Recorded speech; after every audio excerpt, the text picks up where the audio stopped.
Om Shanti. Drama के कुछ गुह्य रहस्य संदेश पुत्रियों द्वारा। पहला रहस्य है, इस विराट फिल्म ड्रामा में हर एक मनुष्य आत्मा में अपनी अपनी पोजीशन अनुसार सारे जीवन का ज्ञान अथवा एक्ट पहले से ही मर्ज रूप में रहती है। जीवात्मा में सारे जीवन की पहचान मर्ज होने के कारण समय पर इमर्ज होती है। हर एक में अपनी अपनी संपूर्णता की अवस्था अनुसार जानकारी अथवा एक्ट जो मर्ज है वही समय पर इमर्ज होती है, जिससे तुम हर एक जानी जाननहार बन जाते हो। दूसरा रहस्य है, इस विराट ड्रामा की फिल्म सेकंड बाय सेकंड की एक्ट होने के कारण, इस विराट फिल्म की सेकंड सेकंड की एक्ट नई होने के कारण तुमको ऐसा समझ में आएगा जैसे कि अभी अभी यहाँ आई हूँ।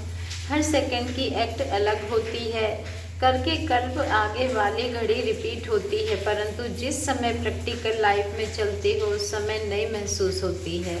इसी समझ से आगे बढ़ते चलो। ऐसे कोई कह नहीं सकता कि मैंने तो ज्ञान प्राप्त कर लिया, अब मैं जाती हूँ। नहीं, जब तक विनाश हो तब तक सारी एक्ट और सारा ज्ञान नया है। तीसरा रहस्य है, इस विराट ड्रामा की जो भाभी बनी हुई है वह निश्चय से ही बनी हुई है। भाभी को कोई टालता है या बनाता है वो सब अपने ऊपर है। खुद का शत्रु और खुद का मित्र मैं ही हूँ। अभी तुम्हें बहुत रमणीक स्वीट बनना और बनाना है।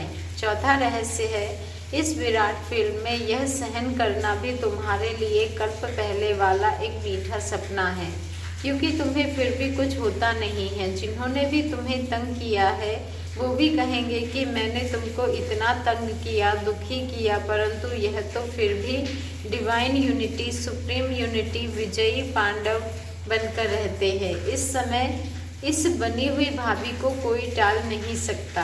पांचवा रहस्य है, इस विराट फिल्म में देखो कैसा बंडर है, जो तुम प्रत्यक्ष पांडव भी आए पधारो हो और तुम्हारे पुराने चित्र और निशानियां भी अब तक कायम हैं। जैसे पुराने कागज, पुराने शास्त्र, गीता पुस्तक आदि संभाल कर रखते हैं, फिर उसका बहुत मान होता है। ऐसे पुरानी चीज़ें कायम होते हुए अब नई वस्तु इन्वेंशन होती है। पुरानी गीता प्रैक्टिकल में होते, नई गीता इवेंट होती है।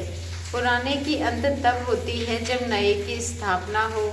अभी तुम प्रैक्टिकल में ज्ञान को जीवन में प्रत्यक्ष धारण करने में दुर्गा, काली आदि बनी हो। फिर पुराने स्थूल जड़ चित्रों का विनाश होता है और नए चैतन्य स्वरूप की स्थापना होती है।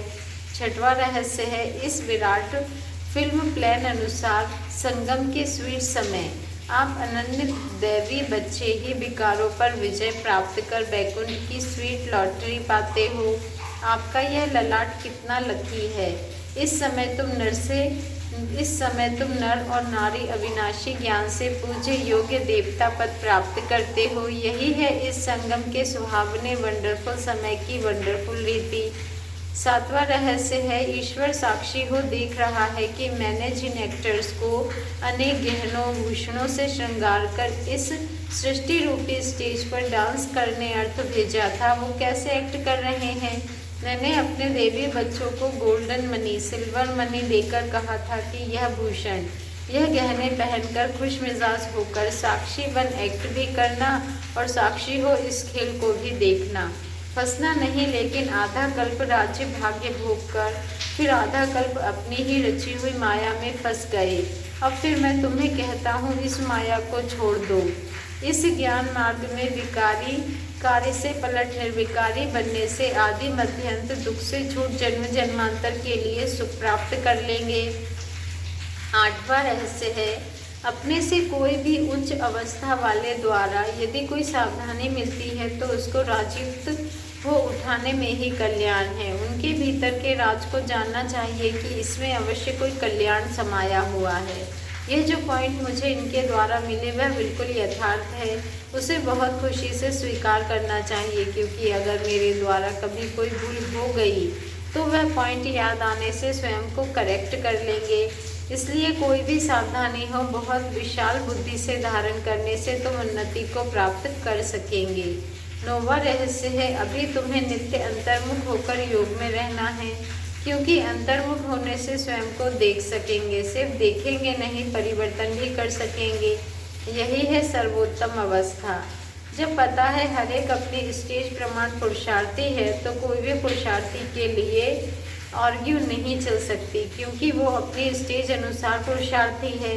उनकी स्टेज को देख उनसे गुण उठाओ, अगर गुण नहीं उठा सकते तो उसे छोड़ दो। 10वां रहस्य है तुम सदा अपने सर्वोत्तम लक्ष्य को सामने देख, अपने को ही देखो।